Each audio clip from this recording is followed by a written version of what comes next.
In 79 AD, a Roman named Marcus sat on a public toilet in Pompeii, chatting with his neighbor about gladiator fights while they both used the same sponge to wipe themselves. Hours later, Mount Vesuvius erupted, freezing this moment in time forever. When archaeologists found his remains 2,000 years later, still sitting on that toilet, they discovered something horrifying. His intestines were riddled with parasites that came from that very sponge he was sharing. This is the disgusting reality of how Romans really lived. And trust me, it gets so much worse than a communal poop sponge. We romanticize ancient Rome. We see their marble statues, their grand architecture, their sophisticated philosophy, and we imagine a civilization at the peak of human achievement. But here's what your history teacher didn't tell you. Romans had hygiene habits so revolting they'd be considered war crimes today.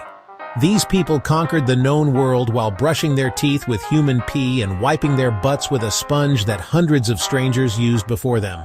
I'm about to take you on a journey through the most stomach-churning aspects of Roman daily life.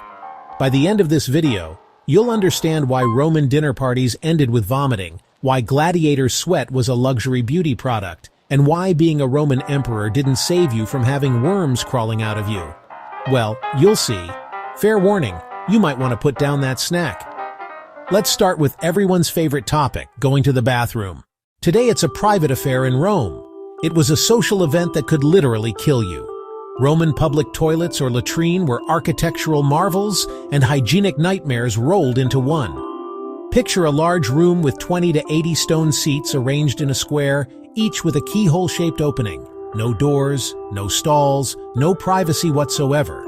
You'd walk in and see dozens of people doing their business while having full conversations.